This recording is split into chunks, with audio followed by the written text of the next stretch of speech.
everyone, and welcome some of the stories we have for you right now. Dueling pitches. Canadian politicians lay out their plans to fend off Trump's tariffs. Life sentences for anyone caught trafficking. We must diversify our trading relationships. The urgency as Ottawa prepares to host a major summit to tackle the threat. The violation of international law, if it were to go ahead. Global outrage and backlash over Donald Trump's proposal to take over Gaza. So you can't just tell people to get out of the house, get out of the land. How Canadian Palestinians are rejecting and reacting to the presidential plan. He was great, she was great, the twins were great, everybody was happy and she didn't feel sick at all. Plus, a grieving family's stark warning about how quickly an infection can turn deadly.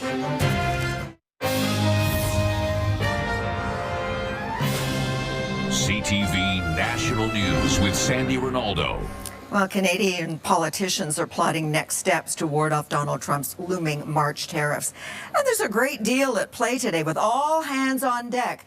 A Canada-U.S. economic summit is now planned for Friday. The Prime Minister and Premiers meeting again virtually. Key cabinet ministers are in Washington. Liberal leadership candidate Mark Carney made some policy plans public, and Conservative leader Pierre Poilievre is talking tough on fentanyl. CTV senior political correspondent Mike Couture is here now to take all of today's developments and weave them together. Okay, Mike, over to you. Sandy, even though those punishing tariffs are on pause for 28 more days, a number of politicians use the threat of a trade war to propose policies that could address concerns from the Oval Office. At a campaign stop east of Toronto, Doug Ford continued to make U.S. President Donald Trump the central issue of the Ontario election. While Ford praised the federal government's border plan to stave off tariffs, he raised a few issues on a virtual call with the Prime Minister and other premiers this morning. I've asked the federal government who is the czar when it comes to drugs overall, especially fentanyl. We have to break down the silos if it becomes to the RCMP or any other police services. A senior government source tells CTV News work is underway to name the person who will coordinate all the logistics that go with tracking the deadly drug and its precursors. With Trump's trade war still looming, two people who aspire to be prime minister rolled out policy planks today directed at Donald Trump's concerns. Pierre Poilievre says a conservative government will impose life sentences on anyone convicted of trafficking more than 40 milligrams of fentanyl. This penalty that I propose is proportionate to the crime. If you kill dozens of people, you should go away for life. While in Windsor, Liberal leadership candidate Mark Carney promised to address other irritants with the U.S., like hitting Canada's NATO spending target in 5 years. He also proposed diversifying trade so we're not so reliant on the U.S. We should become the essential trading partners of countries that share our values, including the UK, the EU, and leaders in Asia. Well, that type of diversification is so critical that the Prime Minister announced a Canada-U.S. economic summit this Friday, Sandy. The goal is to bring together business leaders and look at ways to strengthen trade with other countries in the face of American protectionism. Okay, thanks a lot, Mike. Now, Donald Trump held another media avail today, as he has done every day this week, with the signing of executive orders coming fast and furious. This one was a bit different. CTV's Genevieve Boschman is in Washington today. Jen, the U.S. president signed an order banning trans athletes from competing in women's sports, and he did it in a rather performative way. Fill us in. Absolutely, Sandy. There were so many people in that room with him. Many of them, he said, are female athletes who've had to compete against what he says are men. And he said that this was going to stop. And that's why he was signing this executive order. Here's what President Donald Trump had to say. All of that ends today because with this executive order, the war on women's sports is over. With my action this afternoon, we're putting every school receiving taxpayer dollars on notice that if you let men take over women's sports teams or invade your locker rooms, you will be investigated for violations of Title IX and risk your federal funding. There will be no federal funding. And Trump also said that he expected the Olympic Games to also follow the rules here. We know that the next Summer Olympics are being held in Los Angeles. He says that they're not to have transgender athletes in women's sports. He says that he's instructing Homeland Security to refuse visas to any transgender athletes. He's also asking the NCAA to abide by this decision. We know that previously the NCAA had said that there were 510,000 college and university athletes and that it knew of at least just 10 athletes who were transgender. Sandy. Okay. Jen, thank you so much. CTV Boschman in Washington for us today. Now, Donald Trump's White House press secretary also was grilled over her boss's plan to rebuild Gaza. Caroline Leavitt saying at her media conference today that resettlement of Palestinians, which has generated disbelief and outrage around the world, is temporary. CTV's Washington Bureau Chief Joy Malbon now on the plans for Gaza, sending shockwaves around the world. Joy. Sandy, shock, disbelief, even outrage at President Donald Trump's shocking declaration that the U.S. should take over Gaza. An emboldened president swearing in his new attorney general. Very simple. Make America great again. And he wants to make Gaza great again. Donald Trump says the U.S. will take over the Gaza Strip and 2 million Palestinians will be relocated, scrapping decades of Middle East policy. The U.S. will take over the Gaza Strip, and we will do a job with it, too. We'll own it and be responsible for dismantling all of the dangerous unexploded bombs and other weapons on the site. And he's not ruling out sending the U.S. military in to do it. Trump's proposal seen as preposterous by some lawmakers. That's insane. I can't think of a place on earth that would welcome American troops less. Even Republicans weren't sure what to make of it. It was a surprising development, but I think it's one that we'll applaud. We'll see what the Arab world says, but, you know, that'd be problematic at many, many levels. The Arab world was incensed, from Saudi Arabia, Jordan, and Egypt, even as Trump, the real estate developer, mused. I don't want to be a wise guy, but the Riviera of the Middle East, this could be something that could be so bad. This could be so magnificent. For the Palestinians who traveled back to Gaza after months of war, this man says, "We will not leave, even if it means death." The White House insisting Trump is simply thinking outside the box. The president has not committed to putting boots on the ground in Gaza. He has also said that the United States is not going to pay for the rebuilding of Gaza. His administration is going to work with our partners. One of those partners, Jordan, one official there called Trump's remarks a declaration of war. Jordan's king will be here in Washington next week. Sandy? All right, Joy. Canada's Palestinian community is also outraged over Donald Trump's plan to take over Gaza. CTV's Heather Wright spoke with some of them today. And Heather, what are they telling you? Sandy, shock, anger, and worry are just some of the words I have heard from Palestinians today. And while the comments made by U.S. President Donald Trump have been condemned and rejected by many world leaders, the fact he made them has many people on edge. Listening to President Trump's words was deeply painful, shocking, disappointing. Bashar al-Shawa is a Palestinian refugee originally from Gaza, who says he has lost dozens of family members in the past 16 months of fighting. My cousins, my aunts, my uncles, my nephews been killed in that bloodshed. And rather than seeing a path to justice, we now hear Mr. President Trump openly discussing plans that would further displace my people from their land. In reaction to Trump's comments, many U.S. allies have come out against displacement and in support of a two-state solution, but few have named the U.S. president directly. Many countries now find themselves in the crosshairs of a new administration in the United States. And I fear that their willingness to push back on some of these more inane foreign policy pronouncements by the Trump administration will fall way down on the agenda for Canada or the European Union or for other countries. And late this afternoon, Global Affairs Minister Melanie Joly put out a statement. It reads in part, Canada's long-standing position on Gaza has not changed. We are committed to achieving a two-state solution. It goes on to say we support Palestinians' right to self-determination, including from being forcibly displaced from Gaza. Sandy. CTV's Heather White. A Canadian veteran who helped more than 100 Afghan Canadians escape the Taliban is now telling the story of his detention. David Lavery was arrested by the Taliban on Remembrance Day and spent 77 days in custody. Today he shared his harrowing ordeal with CTV's Judy Trin. David Lavery returned to Afghanistan on Remembrance Day. His mission, to bring visas to 18 Afghans with Canadian ties and get them out. But he was arrested at Kabul airport. Until, not danger, but until I was actually handcuffed, blindfolded, and then put in a cell. That's when a lot of things changed right away. That's when you know your freedom is gone. Nicknamed Canadian Dave, in 2021, when Afghanistan fell to the Taliban, he was on the walls of the airport searching for Canadians to pull them from the chaos. This time, the Taliban assumed he was a spy.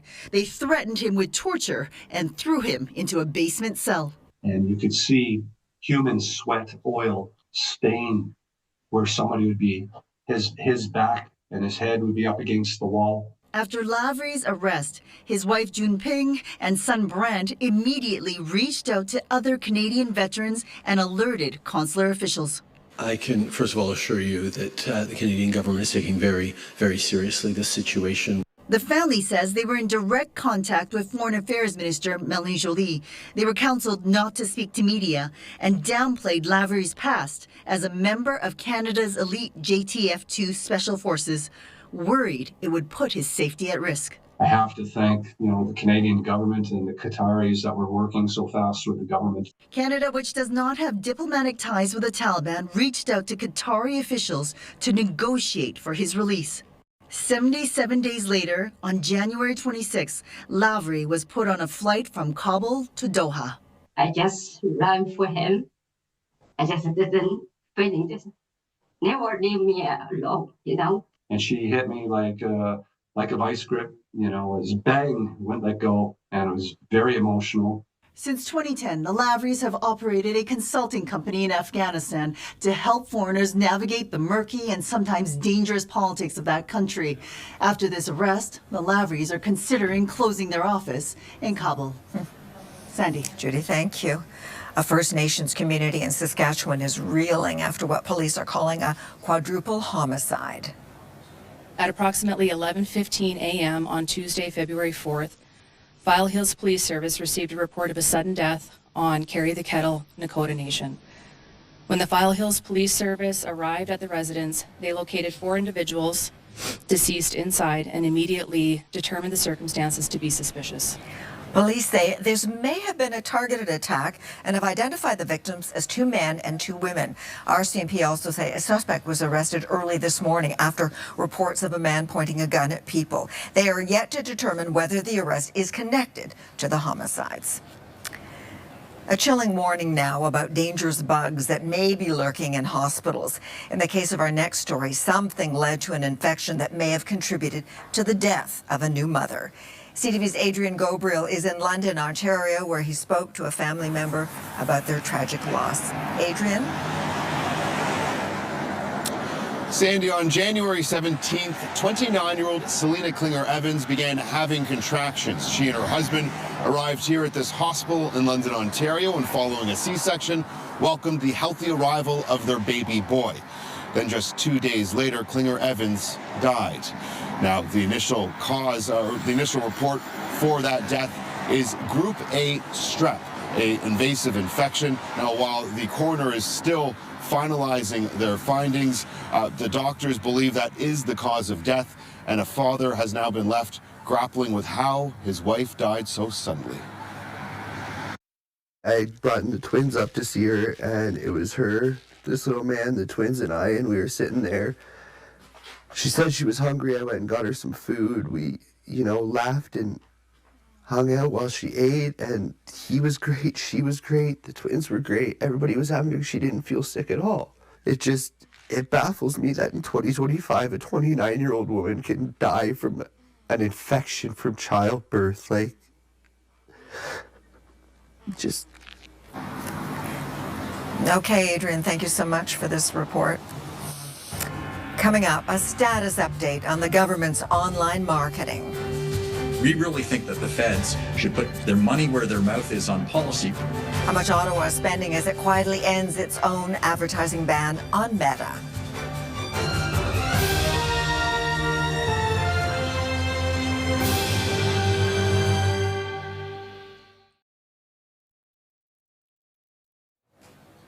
The federal government is back to spending tens of thousands of dollars to advertise on Meta, which owns Facebook and Instagram. And that's happening despite the fact that Meta has blocked Canadian news publishers, including CTV News, from its platform. CTV's Rachel Aiello is breaking this story for us. Rachel, now this is also happening at a time when Canadians are proudly buying Canadian. That's exactly right, Sandy. So the government has taken the position that it is essential that Canadians receive what they call credible information about government programs on the platforms that they are on. And so they are allowing government departments once again to spend money to advertise on Instagram and Facebook. And CTV News has learned that that is starting with up to $100,000 to promote the Prime Minister's GST tax holiday.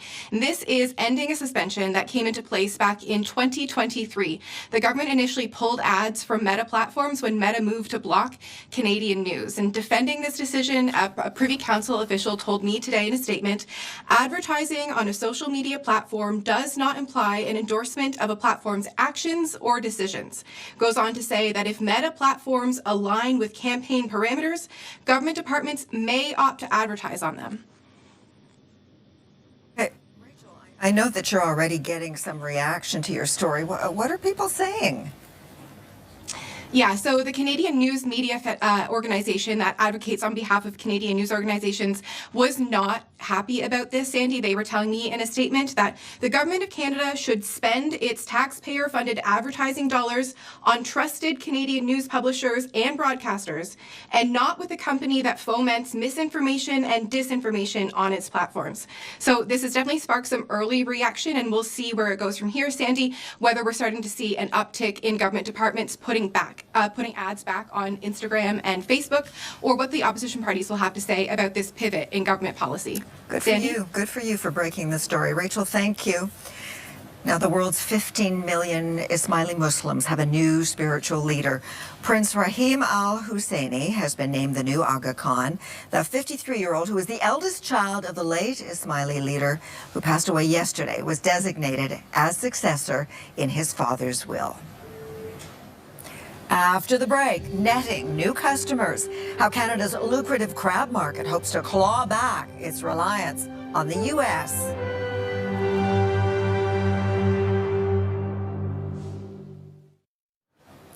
For the first time, the U.S. government has used a military plane to send people accused of entering the U.S. illegally back to India. A plane carrying dozens of Indian nationals left Texas yesterday and has landed in northern India. The Trump administration has been increasing its use of the military to help carry out its immigration plans.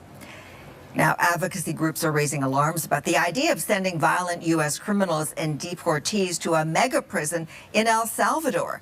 New Secretary of State Marco Rubio announced this week that El Salvador has offered to take prisoners from the U.S. Advocates are concerned about inhumane conditions and say there have been more than 6,000 human rights violations at that prison.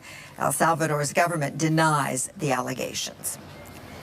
Police in the U.S. are investigating after someone stole around 100,000 organic eggs from a truck in Pennsylvania. The heist comes as avian flu outbreaks across the U.S. are driving up egg prices. The average price for a dozen in December was nearly $6 Canadian, approaching a record set in 2023. And a very loud blast from the past will be heard in the United Kingdom this summer.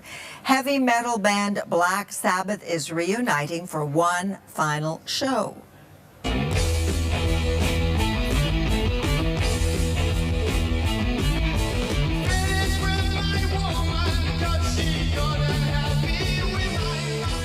Singer Ozzy Osbourne and the rest of the original members will play together for the first time in 20 years. The concert will take place in July in their hometown of Birmingham. Osbourne has struggled with Parkinson's, and the show will raise money for research and for a local children's hospital.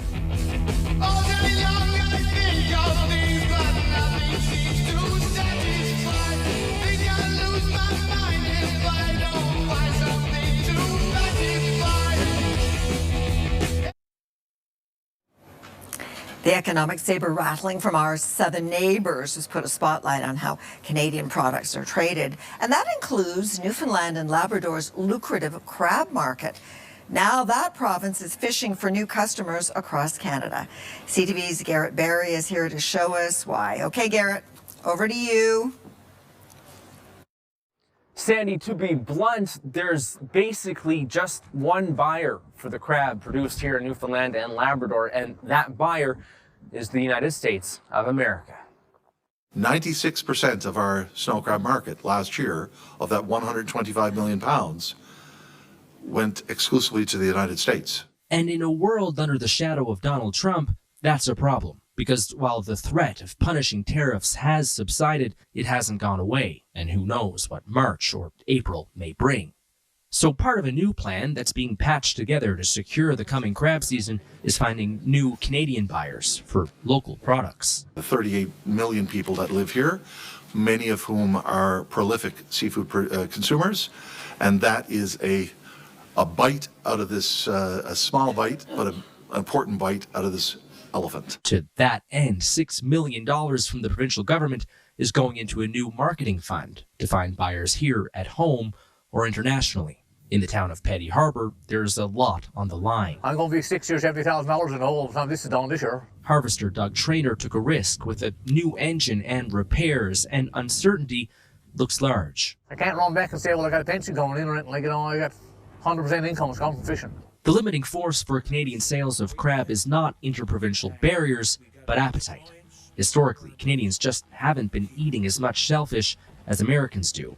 At last count, Canadians consumed about 1/4 of the crab that was produced in this country. No one is under any illusion that supply chains and markets can be totally remade in just a couple of weeks, but still, this is part of the provincial plan to build some resiliency here at home in the face of trade tensions that continue to simmer.